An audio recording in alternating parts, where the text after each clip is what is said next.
হলাম কঙ্কাল ডাইনি। কমেন্টে তাদের নামটা আগে বলে যাও। আমি তো মানুষের বাচ্চা খাই না। সবাই তাকে দেখে ভয় পেয়ে গেল। ফিটার ভর্তি দুধ খাও। এটা তার নাম রাখছিল চাঁদনি। আজকে আমি রাতে মন্ত্র সাধনা করব। আমার মেয়েটা আপনাদের মতো মানুষ। আমরা কি পারবো ডাইনির সাথে? তারপর রেস শুরু করলো। আমি হলাম কঙ্কাল ডাইনি, দেখতে অনেক কিউট।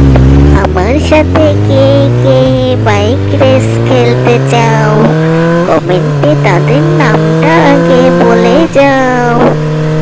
ডাইনিটা বাইক চালাতে অনেক পছন্দ করত। সে একদিন বাইক চালাচ্ছিল। হঠাৎ করে জঙ্গলের পাশ থেকে একটা বাচ্চার কান্নার শব্দ শুনল এবং বলল, কি রে, কিসের কান্নার আওয়াজ শোনা যাচ্ছে? যাই তো গিয়ে দেখি কে কান্না করে আমাকে বিরক্ত করতেছে। পরে ডাইনিটা সেখানে গেল এবং একটা মানুষের বাচ্চা দেখতে পেল সেখানে হাউমাউ করে কাঁদতেছে। পরে ডাইনিটা বলল, আমি তো মানুষের বাচ্চা খাই না। বাচ্চাটা এখানে থাকলে তো বনের পশুগুলা বাচ্চাটাকে খেয়ে ফেলবে। কি করি এখন? আমার তো বাচ্চাটার জন্য খুব মায়া লাগতেছে। কি যে করব এখন? তারপর ডাইনিটা বাচ্চাটাকে তার বাইকের পিছনে নিয়ে বাইক চালিয়ে তার বাসায় নিয়ে গেল। অতঃপর বলল, দূর বাচ্চা, তুমি এত কান্না করতেছো কেন? বুঝেছি, বাচ্চাটাকে দুধ খাওয়াতে হবে। এখন আমি দুধ কোথায় পাবো? যাই তো গিয়ে দেখি মানুষের বাড়ি দুধ পাই কিনা। যাই তো। তারপর ডাইনিটা তার বাইক চালাতে শুরু করলো এবং মানুষের বাসায় দুধ খুঁজতে লাগলো। পরে সে এক বাড়িতে এক গাভী দেখতে পেল। সে বাইক নিয়ে সেখানে দাঁড়িয়ে থাকলো। কিছুক্ষণ পরে দেখলো বাড়ির মহিলা ঘর থেকে কোথাও যেন গেল। পরে ডাইনিটা ঘরে ঢুকে দুধ নিয়ে চলে আসলো। পরে বলল, দুধ তো খুঁজে পেলাম, এখন বাচ্চাটাকে খাওয়াবো কিভাবে? ওই বাবু, কান্না করো না, আমি এখনই তোমার জন্য ফিটার নিয়ে আসতেছি। চলে আসবো এখনই, কান্না করো না। পরে ডাইনিটা বাইক চালিয়ে বাজারে গেল এবং বাজারে সবাই তাকে দেখে ভয় পেয়ে গেল। পরে ডাইনিটা দোকান থেকে একটা ফিটার নিয়ে চলে আসলো। এরপর বাড়ি এসে, আর কেঁদো না বাচ্চা, তোমার জন্য আমি দুধ নিয়ে এসেছি। এই নাও, ফিটার ভর্তি দুধ খাও খাও। এভাবে ডাইনিটা বাচ্চাটাকে অনেক আদর যত্ন করে বড় করে তুললো। পরে দেখতে দেখতে 15 বছর কেটে গেল এবং বাচ্চাটাও অনেক বড় হয়ে গেল। ডাইনিটা তার নাম রাখছিল চাঁদনি।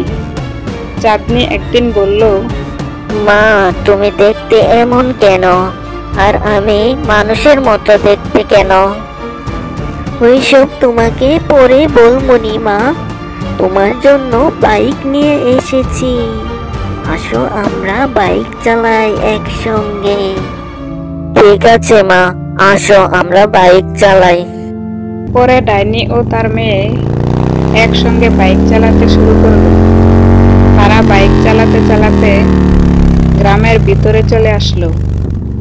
গ্রামের মানুষগুলো ভয় পেয়ে পালাতে শুরু করলো এবং বলল, ডাইনিটার সাথে ওই সুন্দর মেয়েটাকে, যাকে মানুষের মতো দেখা যাচ্ছে। ঠিক বলেছ ভাই, ওই মেয়েটাকে মানুষ বলেই মনে হচ্ছে।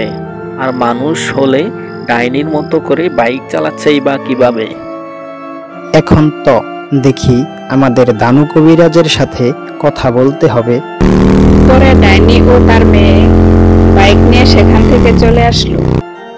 তারপর রহিম মিয়া ও নিখিল দানু কবিরাজের কাছে গেল এবং সকল ঘটনা খুলে বলল। তোমরা চলে যাও, আজকে আমি রাতে মন্ত্র সাধনা করব। কালকে তোমাদেরকে সব বলবো। পরে তারা সেখান থেকে চলে গেল। সেদিন রাতে দানু কবিরাজ পরীক্ষা করে সব দেখলো। পরের দিন গ্রামের মানুষদের সব বলতে শুরু করলো। ডাইনির সাথে ওইটা মানুষেরই বাচ্চা। সে ওই বাচ্চাটাকে আজ থেকে 17 বছর আগে জঙ্গলে পেয়েছিল। পরে সে নিজের মেয়ের মতন করে তাকে লালন পালন করেন।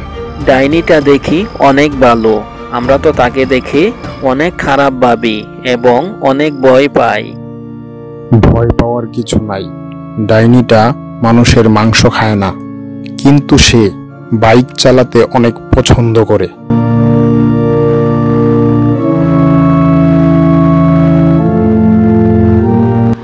এভাবে দেখতে দেখতে ডাইনির মেয়েটা অনেক বড় হয়ে যায়। পরে ডাইনি একদিন ভাবতেছিল, মেয়েটা অনেক বড় হয়ে গেছে, তাকে এখন বিয়ে দিতে হবে। কালকে আমি গ্রামের মানুষের সাথে কথা বলবো ওর বিয়ের। পরের দিন সকালে ডাইনি বাইক নিয়ে গ্রামে গেল এবং সবার সামনে বলল, আমার মেয়েটা আপনাদের মতো মানুষ, আর আমার মেয়েটা দেখতে অনেক সুন্দরী। আমার মেয়েটাকে যে বিয়ে করবে তাকে আমি বড়লোক বানিয়ে দিব, কিন্তু একটা শর্ত আছে। আমাদেরকে বলো ডাইনি, তোমার কি শর্ত? তোমার মেয়েটি দেখতে সত্যিই পরীর মতন। শর্তটা হলো আমার মেয়ের সাথে তাকে বাইক রেস করতে হবে, এবং যেই ছেলে জিততে পারবে তার সাথেই আমার মেয়ের বিয়ে দেব। ডাইনির কথা শুনে সবাই অবাক হয়ে গেল আর বলল, তোমার সাথে বাইক রেস দিয়ে কেউ তো পারবে না, মানুষরা তো বাইক আকাশ দিয়ে চালাতে পারে না। বাইক গ্রামের রাস্তা দিয়েই চালাবো। তোমাদের মধ্যে কোনো ছেলে যদি রাজি থাকো তাহলে আমাকে জানাতে পারো। পরে ডাইনির সুন্দরী মেয়েকে বিয়ে করার জন্য গ্রামের দুজন ছেলে রহিম আর নিখিল ডাইনির সাথে বাইক রেস করার জন্য রাজি হয়ে গেল। পরে ডাইনিটা বলল, বাহ, তোমাদের দেখি সাহস আছে, আমার সাথে বাইক রেস করার জন্য রাজি হয়ে গেছো। ঠিক আছে, তোমরা কালকে সকালে এখানে উপস্থিত থেকো, কালকে রেস শুরু হবে। সেদিন রাতে রহিম আর নিখিল বাইক নিয়ে রাস্তায় বের হলো আর বলল, কিরে নিখিল, আমরা কি পারবো ডাইনির সাথে বাইক রেস করে জিততে? পাই আর না পাই, আমাদেরকে চেষ্টা করতে হবে আমাদের সর্বোচ্চটা দিয়ে। আসো আমরা এখন একটু রেস করি। ঠিক আছে, আসো তাহলে শুরু করি। পরে তারা বাইক রেস শুরু করলো এবং তারা অনেক জোরে বাইক চালাচ্ছিল। পরের দিন সকালে ডাইনি আসলো এবং বলল, রহিম আর নিখিল, তোমরা দুজন শোনো, এখান থেকে রেস শুরু হবে। আম গাছের তলায় যে আগে যেতে পারবে সেই জিতবে। ঠিক আছে, আমরা বুঝতে পারছি, আপনি রেস শুরু করেন। এখনই রেস শুরু হবে। তোমরা দুজন কি সম্পূর্ণ প্রস্তুত আছো? হ্যাঁ, আমরা সম্পূর্ণ প্রস্তুত আছি, আপনি শুরু করুন। খেলা শুরু হচ্ছে এখনই। 1 2 3 গো গো। তারপর রেস শুরু করলো। তারা সবাই অনেক ভালো চালাচ্ছিল, কিন্তু ডাইনিটা সবার থেকে একটু বেশি জোরে জোরে বাইক চালাচ্ছিল। রহিম বলল, কি নিখিল, আমার বাইকের তো আর গতি বাড়ে না, তোমারটা কেমন? আমারটার আরো অনেক গতি আছে, ফুম ফুম চললাম। তারপর নিখিল তার বাইকের স্পিড অনেক বাড়িয়ে দিল এবং ডাইনির কাছে চলে গেল। পরে ডাইনি বলল, কি নিখিল, তোমার বাইক এত জোরে চলে কিভাবে? তুমি এই যে আমাকে ছাড়িয়ে যাচ্ছ প্রায়। আমার বাইক হলো সুপার স্পিড বাইক। আমার বাইকের গতির কোনো শেষ নেই। ঠুং ঠুং। পরে নিখিল অনেক গতি বাড়িয়ে সবার আগে আম গাছের তলায় চলে গেল এবং ফার্স্ট হলো। ডাইনি পুরাই অবাক হয়ে গেল আর বলল, তুমি তো পুরাই আমাকে অবাক করে দিছ। আমি তো তোমার মতোই একজন ছেলে খুঁজতেছিলাম আমার মেয়ের জন্য। তুমি হবে আমার মেয়ের বাইক লাভার জামাই। হি হি হি।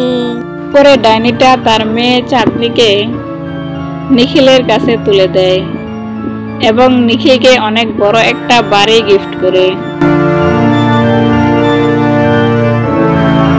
বন্ধুরা, আমাদের এই গল্পটি তোমাদের কাছে কেমন লেগেছে সবাই কমেন্ট করে জানাও এবং তোমরা সবাই সাবস্ক্রাইব করে আমাদের পাশে থেকো।